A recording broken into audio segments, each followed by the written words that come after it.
Good morning, everybody, and happy Shards Day to all who celebrate. Welcome in, everyone. Thank you guys all so much for tuning in to the Crowns Way video newsletter, what will be February 18th edition. Of course, I'm the director of media and your host, Kyle Roscoe, with managing partner and founder, Tony Rallo. Tony, lots of good things coming up. Obviously, Shards race is tonight at Turfway Park, which will go off around 6:55 Eastern time. We have two races tomorrow, which will be Thursday, but also everyone received an email about where they stand. Again, whatever. I know a lot of the partners out there diversify across different series and stuff like that, but everyone received their financial statement in their email.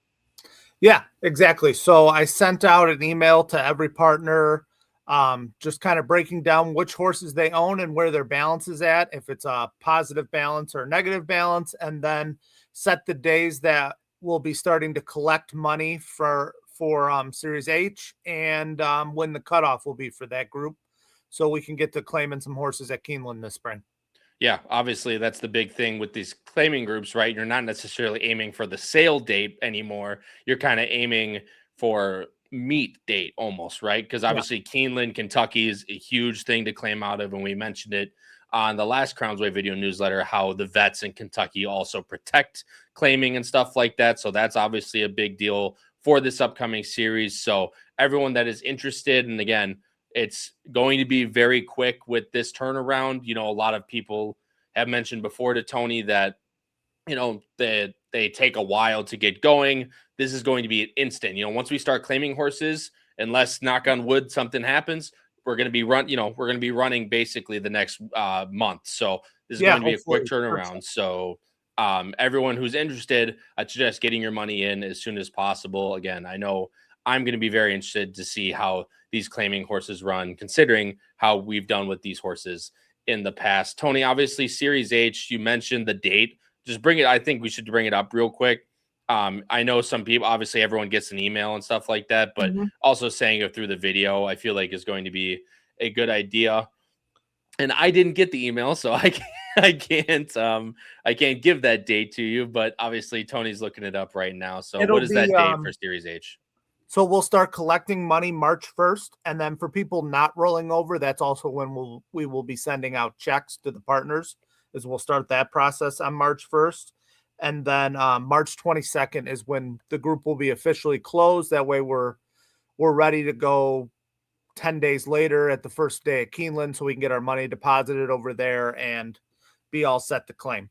And that's the thing I wanted to mention, because I figured it was going to be a pretty quick turnaround. So want to mention it to the partners as much as possible. So hopefully, again, guys, if you are interested, please talk to Tony as soon as possible. Again, either at Tony Crownsway or Anthony Rallo at crownswayracing.com. Tony, I mentioned at the start of the show, obviously it's Shards Day. There's a lot of us very interested in seeing how he runs.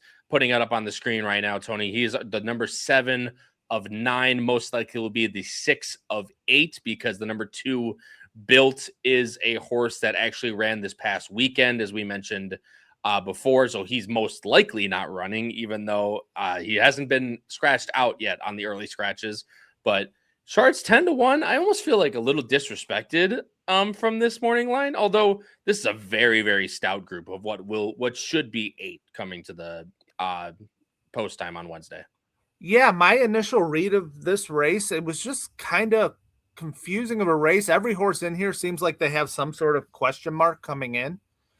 Shards hasn't run since that poor performance in July. But every race before that season was a good race. If you look back, he lost to No Balls, who's a Breeders' Cup winner.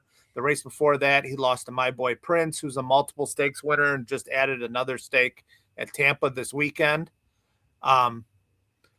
Yeah, No Balls has made just under $2 million at this point. So, I mean, yeah, he's a real runner.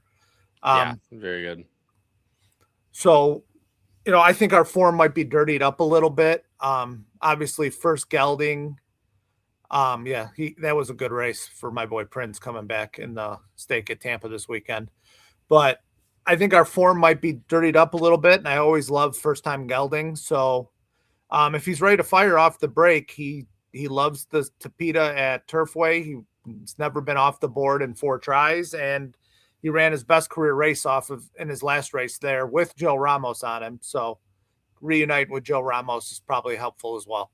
And Joe Ramos, who has really been a Midwest guy through and through. He runs a lot of Indiana in the summer and stuff like that. So I'm always a big fan of his riding style. So seeing him back on Shards, obviously after what his buyer top really is nice to see. Also, Tony, I'm interested to see where he sits in this race. I know obviously he's gotten older. He's kind of drifted more and more to the back of the field, but I don't know how fast they're really going to go in this race. So I'd love to see him somewhere, mid pack range. I mean, in the Forgo going 6.5 last time out, he was, really towards the front. It'll be interesting to see, but mid pack, I think, is where we should see him, right? Yeah, I would expect to see him a little closer than usual, just from the fact that a bunch of horses in here are 2-turn horses that are all shortening up for sprints. So they're not used to laying down the quick pace that these races usually have.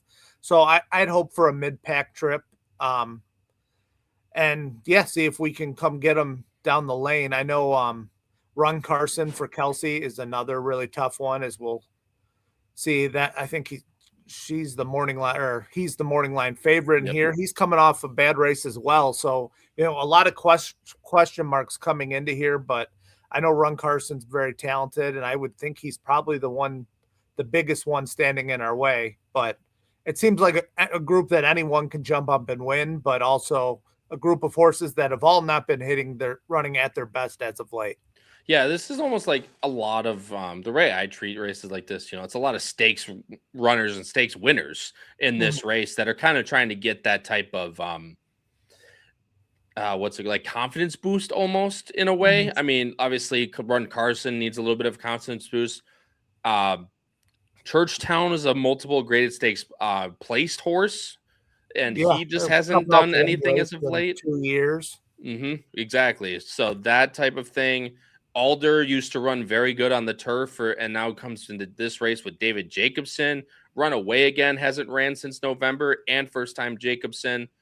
Also going a lot longer last time. Obviously, Jacobson loves to do that with his horses. Really, the only horses that are kind of in stride a little bit, us a little bit off the layoff, and then Possiblemente. But Possiblemente ran a $40,000 claimer last time, so he's kind of taken a step up. So I completely agree with you. Just a lot of really weird question marks in this race that really could put us right in the mix with everything, which is why I kind of like that, and why I also think that we probably will come down a little bit from that 10-1 morning line.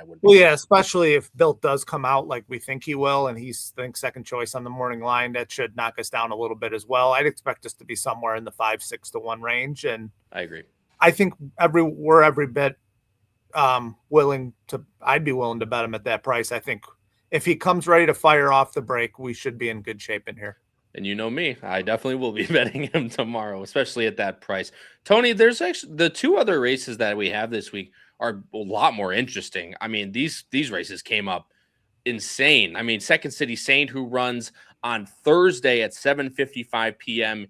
Eastern time, it is race 5. And I forgot to mention it. My apologies last time. Shards is race 3 tomorrow on Wednesday. Second City Saint on Thursday will be race 5. Again, 7:55 p.m. Eastern time, 6.5 furlongs on the Tapeta out there. $100,000 maiden special weight, and she gets every bit of that, Tony, as she is Kentucky bred. And Joe Ramos aboard Kelsey. And this is the one we're respected in. This is the 5-1 morning line. Obviously, Second City ran some really nice races at 2 years old. Obviously, hasn't run since July, but coming back, she's been working super good at Turfway. And if she improves off those numbers, we're easily in this race. Yeah, I think coming into it, I know off of the Brisnets, we had the fastest race of anybody in here. The question with her was always, is she going to progress from 2 to 3? That was a big question for me on Smokin' Jay, and she's from the same family as Smokin' Jay, as her mother and Smokin' Jay's mother were sisters. Both out of Gracility, but I was worried that Jay wouldn't progress, and he obviously did. So if we can see that same progression from 2 to 3, it could lead to us having a very nice horse. We still have the maiden auction race in our back pocket if this doesn't go as well as we hope it will. But she ran open made in special weights the last 2 times and didn't embarrass herself at all. So we figure before we drop down into the maiden auction ranks, might as well give her a shot here and see if she still belongs with this kind of group. Yeah, and I mean, running for that big type of money, obviously, the Yeah. main auction ranks will be less money. This is $100,000, really nice race. Obviously, 11 other horses to run through here, but it's this first time Lasix, Joe Ramos, as I mentioned, and she seems to love the Turfway track in the morning. So it all seems kind of go. It just obviously matters if she's ready or not. But again, based on the workouts, it sure seems like it. Yeah, no, I mean, she's been pretty close for a while now. And, the ice storm, if it wasn't for the ice storm, we Yeah. probably would have run 2-3 weeks ago with her. But maybe the little extra in the mornings, a little extra time will have led to her being a little bit more fit coming into this one. The two I would be concerned about are both drawn directly to our inside, and Wendy Houston for Kelsey and the Brad Cox Law of Lori. Law of Lori from Juddmonte. Anytime you see the Juddmonte silks show up, you have to kind of take notice. And this one went off favored in its first start, didn't show a whole lot. So we'll have to improve to be hanging in here, but is getting a lot of attention just off the Juddmonte Brad Cox. And then Whitney Houston, I always thought was a very fast horse for Kelsey. I think she might have disappointed a little bit in her first 2 starts, but I wouldn't be surprised to see her get out to the front and be one to be tough to catch down. And hopefully we can sit right off of her and try to run her down the lane. And like I said, both races, if a Kelsey 1-2 comes Second City Saint, Wendy Houston, and Shards 1 Carson, I don't think that would necessarily be 2 bad races. But I actually really like this spot for her. And if she's ready, I think she has all the chance in the world in terms of being able to win. The last race we'll talk about, Tony, and then we can end our video newsletter, but we wanted to give this little bit of a race preview. The morning of Shards race is a 3-year-old restricted race. And obviously, as Tony mentioned, the auction race that Second City Saint would be able to run into. This is what the Hund will be running. And you see the difference, obviously, in the purse, 48K. This is always the spot you kind of had in mind, though, for the Hund, Tony. This was a late addition to that different series, I believe, if I'm not mistaken, right? No, we bought him the same time as everyone else, just being a Tappet. Being a Tacitus out of a Tappet, he acts like a Tappet, where they're a little bit nuts in the morning. And it took him some time to really mature and grow up, and he's been much better. As you used to not want to get close to him in the stall because he'd be looking to take a chunk out of you. But he has really turned a corner since his last break and coming back. Just mental maturity. Victor Carrasco has been getting on him in the mornings and was really impressed with the last work. So we're excited to see how this goes. It's excited to get him in the gate for this. The pedigree says long dirt. This is obviously short in Tapeta, but it's good to just get him in the gate and kind of see where we're at here. I'm less concerned with who we're running against here and just kind of more concerned with how does the horse behave? How does he break? Which he's always been, knock on wood, he's been good in the mornings coming from the gate. But if he breaks well, who knows? He could jump up and shock some people. I know I'm very similar to Judy's Way the first time we ran her, where thought there was some ability there, but she probably wanted long, and she ended up breaking quick and took them all the way around. If Hun runs anything like Judy's Way does, we'll be in business. That's for sure. Yeah, but less expectations here, just being a first-time starter. But the way he's progressed, I wouldn't be shocked to see him run well either. The thing that I love to see especially with first timers like this, Tony, you mentioned the gate type of schooling that he's been through. That last race again, and you mentioned Carrasco really being blown, really liking that last work.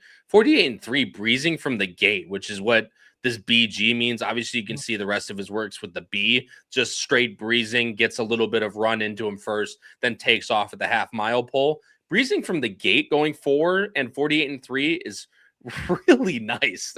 So obviously, if he has that type of speed early, this could be a very nice group to put him against, because a lot of these horses that you see run at this rank, especially early in their career, they have a lot of time being able to rate and pass horses. So if Hunt can get out front really quick, I see no reason why we can't at least hang on for a piece, if not win this entire thing. So obviously, morning line 8-1 with this type of race also is a decently low morning line. So obviously, the morning line maker also has a little bit of respect for our group and Kelsey first time out, who when she wins at nice prices. Of course, Jolted for Whitworth Beckman is probably going to be your morning line favorite, 4-1. A high honors for Anna Mia. I would just assume going Whitworth Beckman and Joe Ramos, especially off that last one, probably will get bet down a little bit more than Anna Mia, but that's just, and Gentleman Jim for John Ennis as well on the inside. So there's some other decent horses in here, Tony, but not anyone that really I'm too concerned about, I guess, depending obviously on how he's ready to run first time out. Yeah, no, I thought this was a salty little group for a maiden auction. I thought it was pretty close to being on par with Second City Saints race, even though hers is not an auction race.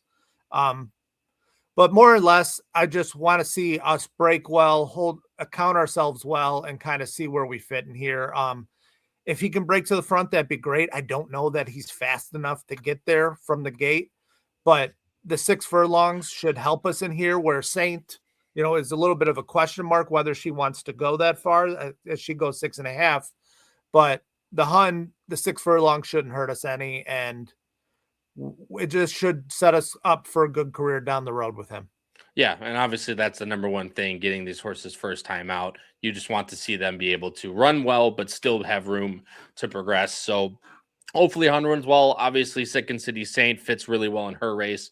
And the big man of the group, hopefully Shards can get a nice win to kick off the week and what hopes to be a very fruitful spring for the stable, Tony. Yep, I'm getting ready to jump in the car, and I'll be there in about 4.5 hours. You're psycho. God, I love it though. Obviously, if anyone is going out there, obviously reach out to Tony first, because obviously we have a lot of good racing coming up this week. Hopefully some racing in Florida coming here soon, and throughout the entire stable, obviously Keeneland and Churchill going through the summer. For managing partner Tony Rollo.